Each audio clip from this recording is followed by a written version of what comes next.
All right, kids, we're standing here with Ed. Locksmith to the stars. Hi. He's local to me, about 45 minutes away or something. Anyway, going through this van, which is relatively new to him, a little stubby. It is fine at 104. It's kind of nice. By the way, if you're wondering what having one wheel cover on the front looks like compared to no wheel cover on the back, that's what it would look like. But anyway, the important thing to know, Ed is set up as a locksmith and or a mobile locksmith. And you and I, dear viewer, are about to learn something about keys and locks. So Ed tells me that this, your standard key, which is also shared with the Fiat 500 and probably a variety of other Fiat products, this standard 3-button key is generic. Is that true? In other words, if somebody comes to you and say, hey, I've lost my key, what do I need to do? What will you do as a locksmith? Well, again, with the VIN number, I can research that vehicle, find out exactly what key it is, and then using my equipment, hook up to your car, your van, program, and cut you a key with that cutter and program it directly up to your car. So generic to some extent in that we can make them generic, or we can make them specific, a key from Dodge per se. So I would think the thing for the person to know is that this thing that we're calling the key is really two parts. It's the fob / transmitter, meaning the radio portion and the unlock buttons portion, and the metal part of the key. Does the metal part of the key have a fancy locksmith term? Let me show you. All right. Things you speak of. So when I order these, this is how they come. There's the key, fob, and there's the blank. The blank. Okay, I knew there would be vocabulary on this quiz. Yeah, and so this blank and this go together eventually. That's right. As you can see, dear viewer, see that drift pin? The blank is swappable onto the fob by driving that drift out, putting your blank in, and then driving the pin back in, or whatever. Yep, and this handy little machine right here allows me to take your VIN and your car's information, put it in there, and cut you up a fresh key. And then with my tools, my electronic tools here, I can program up this side to match directly to your van. Does this style of key, which is not like a regular old, metal key that has teeth on it, this has two slots, codes that information in slots on both. Does this have a name, a trade name of this style of metal tang? Not anything specific. I mean, we would call this a high security key. Okay. Because of the way that it's cut, vice like a regular key with the two sides. And right. we would call these high security, like those, and all the manufacturers. manufacturers. Whereas that, I'm sure, is called a low security key, or just an old man's key. Right. Yeah. Yeah, for sure. All right. Cool. So, what you also told me earlier is that the transmitter, the fob portion of it, is not. You can get the one that came with the van, that style, but you can also program a generic one. Correct.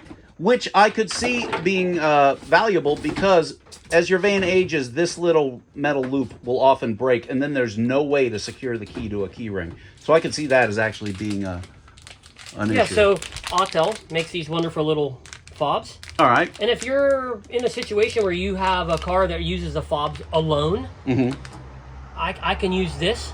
Okay. And I don't even need to have like a Dodge specific or anything like that. Sure. And the same with the key.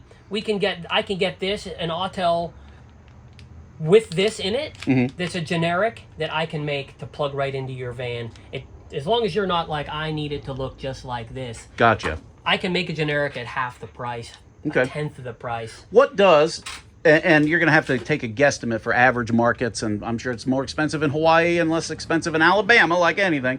I would imagine, I as a shop owner, the guy local to me cuts me keys and transmitters. If I take him this, he'll just duplicate it essentially for about $180, something like that. Is that about in the ballpark of what people would expect to pay? Exactly. Okay. Yeah, that's pretty normal. I mean, somewhere between 75 and 90 show up, get to do a job, and then based on what you want. If you want a Dodge one and I have to order it from Dodge, the price goes up. If you're good with one that looks like this, but I get it from another company, the price goes down. Okay.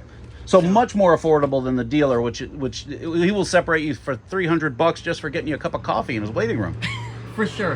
Absolutely. Support your local locksmith, because there you go. We're definitely doing it a lot cheaper, better rates, and a more personal thing too. You know, sure. We come out, you know our names. Right. Why give your money to some faceless asshole when you can give it to a personal asshole. Yeah. The other thing too to know is that as an industry, many locksmiths are mobile, as you would expect, because people are locked out of their cars and so on. Ed's mobile, and many brick and mortar locksmiths, I'm sure, have both. I'm sure they have service trucks and so on and so forth. Is there anything else that a person would need to know about this key? Well, I guess I could add one thing if you know absolutely nothing, is that the security system of the van, or the way it prevents a schmuck like me from stealing yours, is it has a two-stage security, essentially. The key has a mechanism in it that is read by an antenna that goes around the hole where you stick the key in, the insertion point where you stick the key in. So it's reading a code off of this transmitter or fob via radio. And then the other half of the security is the metal key itself. You won't be able to get the wrong key to turn the tumbler and tell it to do its thing. There's once the key is into the lock mechanism or the cylinder, the turning of it, there is no security. It's just an electrical switch with positions. But you wouldn't, if you can't get the key into the... Look, I can make a sexual metaphor here, but I think you're following along with me. The key, as I say, there is a metal antenna, or a ring, an RF ring around where the key goes in that reads this fob. And we have decided, Ed and I, that the proximity that the key needs to be to its insertion point is relatively small, few feet. It isn't going to work being 10 feet away. It just depends. You know, some of the cars, like if it's just a fob, you can be outside the car and it'll notice that. That's how we have the push buttons or proximity to touch to open the door. Sure. So some of these, you know, you could be a foot away from the car and it recognizes you. The same with, like, swipe your foot under the tailgate and it opens so you can load your groceries. Yeah. So some of them read far away. Older ones that have the key, that have to have the key specific, and the ring, I wouldn't get more than 8 inches. Yeah, 6, 8 that inches, makes sense to me. And the system is going to say, hey, listen, I don't recognize that key. All right. The other piece of that is, you know, the important part and why you need a mobile locksmith is we have to program this to your car. So we have to program and write to your ECM. Yes. So that it recognizes this. And again, every manufacturer's got their own separate rules and how that works. But that's why we come out with these fancy tools and programs and hook it up and tell it, hey, this is your new key, so you can start it. I can also add that your body control module in your Promaster, even the older one, knows how many keys have been made to it.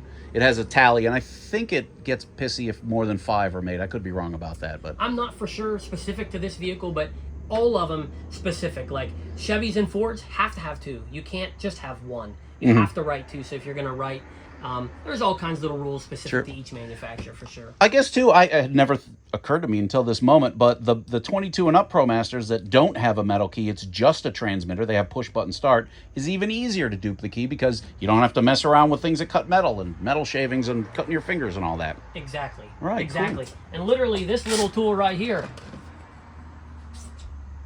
I recognize the red of Autel. And I can make that,